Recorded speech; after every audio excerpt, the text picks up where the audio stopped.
Graça e paz a todas e todos nós. Liturgia do 23º domingo do tempo comum. Vamos refletir nessa liturgia o Evangelho de Marcos, capítulo 7, versículos de 31 a 37.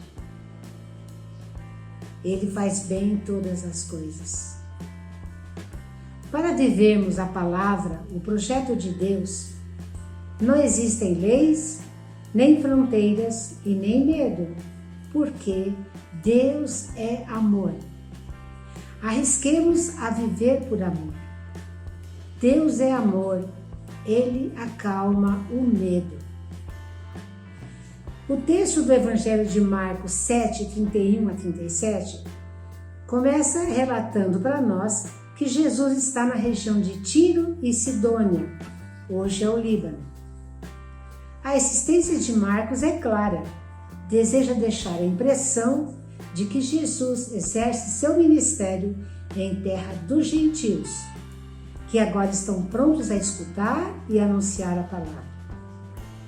Jesus vai a Decápolo, praticamente ao estrangeiro, para curar um pagão do seu fechamento, da sua dificuldade em se relacionar, escutar, trocar palavras com os outros. E o que Jesus diz para curar? Abre-te para o novo. Jesus vai com a sua prática abrindo a mentalidade dos discípulos e do povo para além da visão tradicional. Na distribuição dos pães, ele já tinha insistido na partilha. Na discussão sobre o puro e impuro, tinha declarado puro todos os alimentos. No episódio da mulher cananeia, ele ultrapassa as fronteiras do território nacional e acolhe uma mulher estrangeira, que não era do povo judeu e qual era proibido conversar.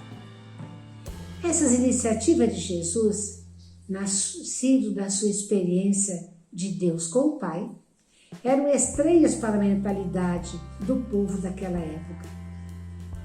A abertura crescente de Jesus era uma ajuda muito importante para as comunidades no tempo de Marcos. Elas eram um grupo pequeno, perdido naquele mundo hostil do Império Romano. Quando o grupo é minoria, sofre a tentação de se fechar em si mesmo. A atitude de abertura de Jesus era um estímulo para as comunidades não se fecharem, mas manterem bem viva a consciência missionária de anunciar a boa nova de Deus a todos os povos, como Jesus tinha pedido com insistência. Estamos diante do milagre de Jesus, o qual causa espanto, mas também alegria entre as testemunhas do fato e que leva Jesus a proibir que a notícia se espalhe no território. O que chama a atenção é a comunhão corpo a corpo entre Jesus e o surdo-mudo, os próprios dedos, a saliva, o toque da língua. No versículo 33 e 34, o gemido de Jesus é uma súplica. É como se tratasse de algo muito penoso e difícil. Marcos faz transparecer aqui a crise que a igreja nascente experimenta naquela conjuntura em que se discutia a entrada ou não de gentios na comunidade cristã. No capítulo 8, Marcos descreve um fato semelhante com a cura do cego de Betsaida. Outro fato é a proibição de espalhar a notícia, que é o segredo messiânico, e as testemunhas que não escondem o fato e contam para as pessoas. A violação da proibição por parte da multidão traz à tona a questão da verdadeira identidade de Jesus, dando a impressão de que Jesus é muito mais do que um simples curador.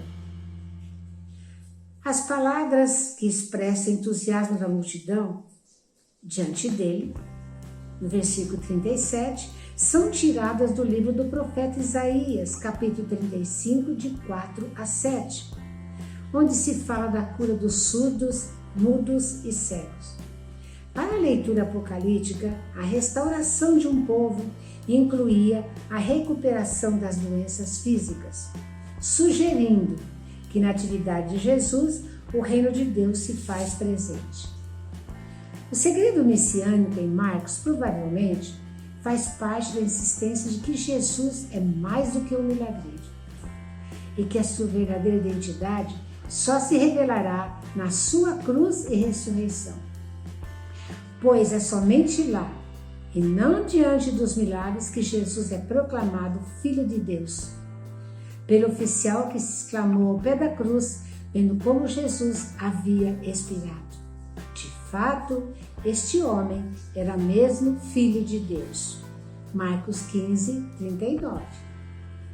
Para Marcos, uma fé baseada nos milagres é sempre duvidosa, pois pode levar ao seguimento de Jesus por motivos errados e interessantes.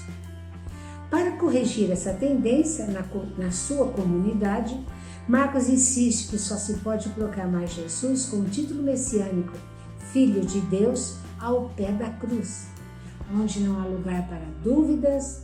Como diria Paulo, só se pode crer na fraqueza de Deus, que é mais forte do que a força humana. 1 Coríntios, capítulo 1, 25. Um alerta para os cristãos hoje. Jesus quer que o povo abra o ouvido e solte a língua. Quer que o povo diga a sua própria palavra e tenha critérios para discernir o que escuta. Todo o povo ficou muito admirado e dizia: Ele fez bem todas as coisas. Esta afirmação do povo faz lembrar a criação, onde se diz: Deus viu que tudo o que tinha feito e tudo era muito bom. Livro do Gênesis, capítulo 1, versículo 31. Jesus propõe para nós uma nova sociedade, propôs para o povo da época e propõe para nós hoje também. Propõe um programa autêntico de ação política. Oferece alguns pontos básicos que devem guiar e restaurar pela raiz todo o relacionamento entre os seres humanos em qualquer tipo de organização que se encontre. Onde os seguidores e as seguidoras estiverem presentes, eles e elas necessariamente deverão tomar as mesmas atitudes de Jesus frente à sociedade de hoje. Lutar como ele pela libertação da vida com estruturas envelhecidas e opressoras, para que todos possam ter vida e vida em abundância. João 10, 10. Tudo isso está presente na prática de Jesus e no jeito novo que ele tinha de ensinar as coisas.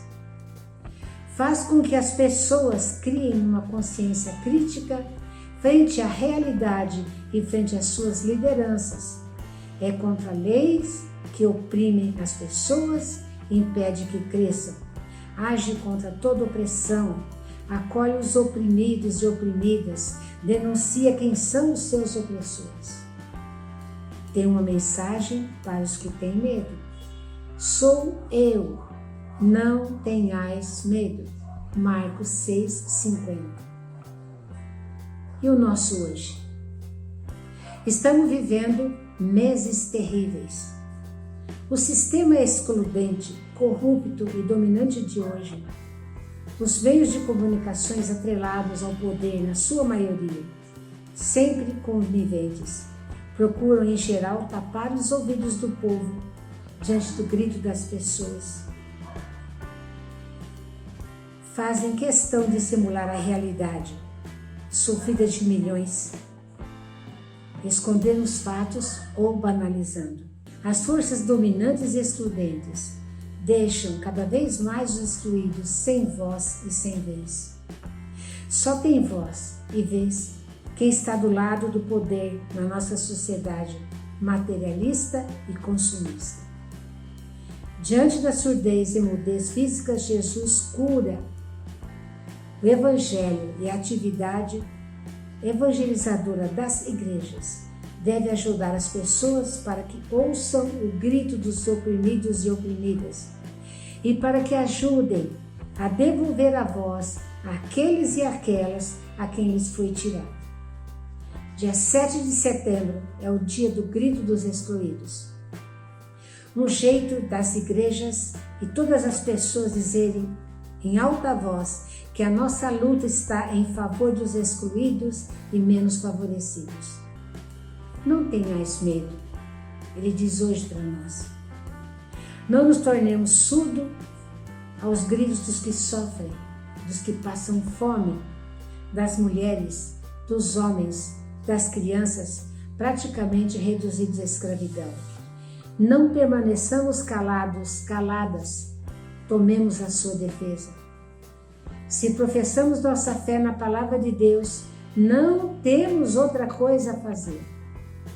Que se possa dizer de todas as igrejas, movimentos pastorais, grupos e serviços que ajudam a devolver a capacidade de ouvir os gemidos dos sofredores a tantas pessoas ensurdecidas pela ideologia dominante e que ajudam os sem voz a recuperar a voz ativa nas decisões das igrejas, na sociedade em geral.